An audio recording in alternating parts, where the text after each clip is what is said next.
Iti pakasaritaan ti Pilipinas itahulyo ti panakalagip ti panangabak ti Pilipinas kontra iti China iti arbitration case may naig iti agagawan ti China taaw iti West Philippine Sea asakop met ti Pilipinas. At a report ni Anjel Kim Pengosro. Idi July 12, 2016, nangabak ti Pilipinas iti arbitration case nga impila ti pagilian kontra iti China iti Permanent Court of Arbitration may naig iti riri iti sakop ti dua a pagilian iti South China Sea. Iti desisyon ti korte, awan ti umno ken natibker a basaran ti China iti 9-dash line nga impablaak da arukod ti taaw a sakop ti China anang sakop iti masakupan ti Pilipinas iti West Philippine Sea wenno ti South China Sea. Iti nasao a dokumento ti China, arig na, U-shape ti rukod ti 9-dash line anang sakop iti 90% apasot ti taaw nga imagaw iti 200 EEZ wenno exclusive economic zone ti Pilipinas. May palagip nga idiin pablaak ti China raytoy, impila ti Pilipinas ti arbitral proceedings iti Permanent Court of Arbitration iti January 22, 2013. Gapo ta mailabsin daytoy iti United Nations Conventions on the Law of the Sea. Kalpasan ti talo atawan a panakatingiting ti kaso nangabak ti Pilipinas.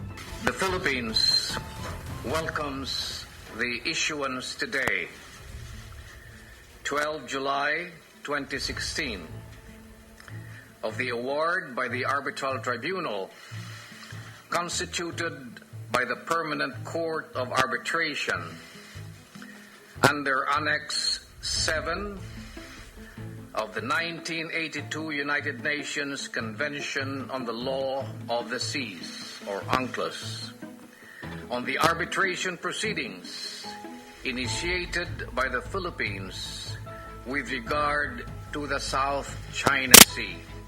In 1947, impatang ti China ti territorial claims na iti South China Sea, babaan ti panangiruwar ti 11-dash map anang sakop iti dakkel apasut ti baybay. Idi 1949, nagbalin ang 9-dash line ti mapa ti territorial claim, kalpasan ti panakaikat ti Gulf of Tonkin.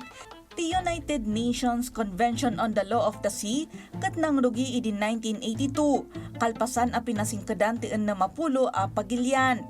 Dito kat mangikadeng kadagiti territorial waters, continental shelves, kan dagiti exclusive economic zone dagiti nasyon. Nakikadwa ti Pilipinas iti konbensyon idi 1984, idinto ang nakikadwa ti China idi 1996. Iti sidong ti UNCLOS, adda karbengan ti Pilipinas iti baybay, babaan iti 200 nautical miles a kilometro manipod iti a playa. Idi 1995, nangarami ti China iti struktura iti Panganiban Reef. Asigon kadagiti opisyal ti China, pagkamangan laeng daytoy dagiti mangalap nga inchik. Nang idatag ti Pilipinas iti protesta, may naig iti daytoy iti Association of Southeast Asian Nations wenno ASEAN. Idi 1997, linapdan ti Pilipinas dagiti bangka ti China asumrek iti Baho de Masinloc wenno Scarborough Shoal. Ti Scarborough Shoal ket addaan kaadayo at 230 kilometers manipod iti Pilipinas, bayat a 1,000 kilometer manipod iti China. Iti panaglabas dagiti tawen, maulit-ulit at tiliwan ti Pilipinas dagiti mangalap nga inchik nga illegal ang mangalap iti Scarborough. Idi 2009, nang isumiter ti China iti 9-dash line a mapa iti United Nations, tapno kontrolen ti South China Sea. Imo na iti daytoy, impateng ti Vietnam ken Malaysia ti karbanganda iti taaw asakop daket inalada. Nagprotesta met ti Pilipinas, Vietnam, Malaysia ken Indonesia iti panaggagaw ti China iti pakabuklan a taaw. Iti 2011, nang ipila ti Pilipinas iti diplomatic protest kalpasan ti panangriribok ti Chinese patrol boats iti chartered ship ti pagilian iti Recto Bank. Iti March 30, 2014, nang isumiter ti Pilipinas iti 4,000-page nga argumento na kakuyog ti 40 a mapa tapno mapanutdekan dagiti kalintegan na kadagiti mapagsusupyatan at teritoryo. Iti agdama, naipaayan ti nasao a desisyon iti Pilipinas. Ngamrimswa dagiti saludsod sutnan iti umno asakop ti Pilipinas iti South China Sea. Nasken alaglagipon nga edit 2009, nabukol ti RA 9522 no ti Archipelagic Baseline of the Philippines and for the other purposes. Anang ipeteng iti Kalayaan Island Group ken Bajo de Masinloc an nalatak kas Scarborough Shoal. Idi November 7, 2024, nabukol ti linteg ang maritime zone ti Pilipinas anang ilawlawag iti masaknap at taaw ti Pilipinas iti uneg ken ruwar ti isla. Nakikaykay sa ti Baguio City iti panakalagip ti 10th anniversary ti the 2016 South China Sea Arbitral Award.